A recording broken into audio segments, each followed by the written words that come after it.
भाग के। Flight MH370 Malaysia की एक ऐसी फ्लाइट जिसने कुआलालंपुर से उड़ान भरनी थी और चाइना के कैपिटल बीजिंग में जाकर रुक जाना था। हर इंसान को ये फ्लाइट MH370 अभी तक याद है। एक ऐसी रूटीन फ्लाइट जिसे हर बंदा कहता था कि ये बहुत इजी है और यहाँ पे ये लोग बहुत आसानी से पहुंच जाएंगे। बहरहाल ये लोग आसानी से कभी ना पहुंच सके और MH370 एक ऐसे मोड़ पर पहुंच गया कि उसे ढूंढ निकालना बहुत मुश्किल हो गया। मैं आपको बरगस्तार लर्निंग में दोबारा खुशामदीद कहता हूँ और आज हम एक MH370 फ्लाइट नामी एक एरोप्लेन के बारे में बात करने वाले हैं। तो जल्दी से शुरू कर। फ्लाइट MH370 जिसके बारे में आप सब लोगों को पता है कि कुआलालंपुर से इसने उड़ान भरी। इसका सफर बीजिंग तक ही था। बहरहाल दोनों पायलट्स बहुत खुश थे। मलेशियन एयर भी बहुत सही थी कि हाँ ये जो जहाज है बिल्कुल अपने रास्ते पर सही है और जाता जा रहा है। बहरहाल मैं आपको यहाँ पे एक तस्वीर शो कर दूंगा। यहाँ पे जैसे ही जहाज, जी हाँ दोस्तों, जैसे ही जहाज मलेशियन एयर डिफेंस के कंट्रोल से बाहर आता है, अभी तक वो रडार पर था लेकिन थोड़ी देर बाद ही जहाज रडार से गायब हो जाता है। मलेशियन एयर डिफेंस को इसका पता भी नहीं चलता कि जहाज अब किधर गया है। अब किसी को कुछ भी नहीं मालूम कि जहाज किधर है और क्या वो अपनी मंजिल मकसूद पर जा भी रहा है कि नहीं। बहरहाल मलेशियन एयर डिफेंस ने 5-6 दिन बाद एक ऐसी डिस्कवरी की जो उन्हें बहुत ज़्यादा मेहनत और फ़ायदेमंद हुई, लेकिन इन्होंने ये डिस्कवरी 5 या 6 दिन ही दुनिया से छुपा कर रखी। बहरहाल लेकिन इससे मुझे कोई फ़र्क नहीं पड़ता और ना ही दुनिया को इससे देखना चाहते थे।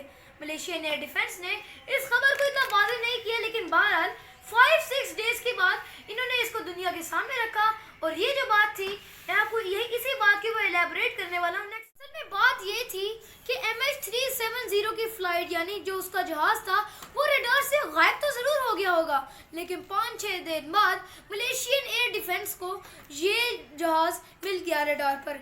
लेकिन अब वो जहाज अपनी मंजिल मकसूद पर नहीं जा रहा क्योंकि मलेशियन एयर डिफेंस तो कुछ नहीं कर सकती थी, लेकिन बहरहाल वो अपनी मंजिल मकसूद पर नहीं जा रहा था। वो इंडियन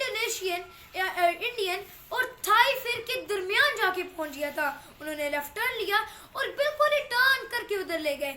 बहरहाल और भी एक कॉन्स्पिरेसी थ्योरी बनती है जो मैं आपको इसी सेकंड में बताना चाहूँगा कि एक पायलट से कैप्टन वो अपोजिशन लीडर्स के बहुत अच्छे हामी थे और उनके साथी थे। जिस दिन फ्लाइट MH370 ने उड़ान भरना था उसी दिन, जी हाँ दोस्तों, उसी दिन अपोजिशन लीडर को वहाँ पे जेल हो रही थी और वो जो पायलट थे वो उस वक्त उस जगह पर मौजूद थे और कहा जाता है कि वो कुछ घंटे बाद ही ये जहाज़ उड़ाने आए थे। तो शायद ये हुकूमत के खिलाफ कोई कॉन्स्पिरेसी थ्योरी भी बन सकती है।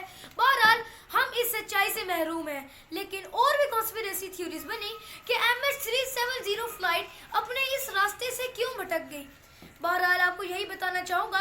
और भी वजूहात है जो मैं आपको नेक्स्ट सेगमेंट में ही जिक्र करूँगा। इस सेगमेंट में आपसे एक वजह का डिस्कस करना चाहूँगा और वो वजह है हाईजैकिंग का मसला। जी हाँ दोस्तों, जैसे कि मैंने आपको बताया कि पायलट अपोजिशन लीडर्स के बहुत अच्छे हामी और साथी थे और इसके साथ हाईजैकिंग का केस भी बन सकता है। बहरहाल हर ट्रैफिक रूल यानी हर पैसेंजर के लिए एक ही रूल है कि कॉकपिट के अंदर 2 के 2, जी हाँ दोस्तों, दोनों के दोनों पायलट्स होने चाहिए। अगर नहीं है तो जहाज को ऑटो पायलट पर रखना होता है। अगर हाईजैकिंग का सिलसिला होता भी है तो जो कैप्टन है उन्हें सबसे पहले पायलट को मनाना होगा कि आप इसको इस तरफ टर्न करें जहाँ पे मैंने आपको लेफ्ट टर्न दिखाया। बहरहाल अब जहाज एक ऐसे मोड़ पर पहुंच चुका था जो हर जगह उस जगह से घिरा हुआ था जहाँ पे हर जगह से सिक्योरिटी रीजंस थे। बहरहाल थाई फिर, इंडोनेशियन फिर, इंडियन फिर और उसका अपना मलेशियन फिर भी उधर ही था। अब अगर जहाज को पोवस की तरफ जाना था तो उसे दोबारा से राइट टर्न लेना होता। अब राइट टर्न लेके ये सबसे अच्छा रास्ता है किसी भी जहाज को उड़ाने के लिए। बहरहाल हम इसकी सच्चाई से महरूम हैं और MH370 अब साउथ की तरफ बढ़ रहा है। साउथ की तरफ जैसे ही बढ़ता गया। बहरहाल ये बोइंग 737 था। ये जहाज बोइंग 737 का सिर्फ 7 घंटे के लिए दी गई थी। एक एक्सपर्ट से पूछा गया कि अगर बोइंग 737 का फ्यूल ख़त्म हो जाए तो उनके कुछ आखिरी रिक्रिएट मोमेंट्स करें। सबसे पहले उसका इंजन नंबर 1 ख़त्म हो जाता है, इंजन से आवाज़ आनी शुरू हो जाती है और वो बिल्कुल ही ख़त्म हो जाता है। तो थोड़ी देर बाद ही इंजन नंबर 2 भी काम करना बंद कर देता है और अगर जहाज़ समुंदर के ऊपर है तो वो सीधा जाके समुंदर में ही गिर गया होगा। और जैसे ही ये सब होने के बावजूद भी, पीछे मैंने आपको नहीं बताया लेकिन अब मैं बता रहा हूँ कि सर्च ऑपरेशन भी शुरू हुए थे। सब ने मिलकर यहाँ पे सर्च ऑपरेशन शुरू किए।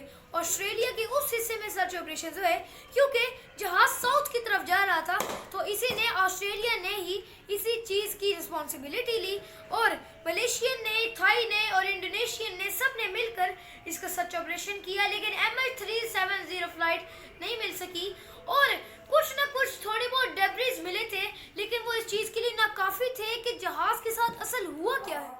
कोई वीडियो अच्छी लगे तो इसे ज़्यादा से ज़्यादा लाइक करें, शेयर करें। अगर आपको कंटेंट पसंद आ रहा है तो इसे सब्सक्राइब करना कभी ना भूलिएगा। मैं मोहम्मद याहिया का एक ही मोटो है कि आपको हमेशा नॉलेज पहुंचाते रहना है। अगर मैं नई वीडियो और नए कंटेंट के साथ मिलूंगा, मैं कहीं भी हूँ, वेकेशन पर हूँ, जहाँ मर्जी हूँ, लेकिन इंशाल्लाह आपको कंटेंट ज़रूर मिलेगा। बहरहाल कल नई वीडियो, नया कंटेंट, अच्छी नॉलेज। अल्लाह हाफिज़।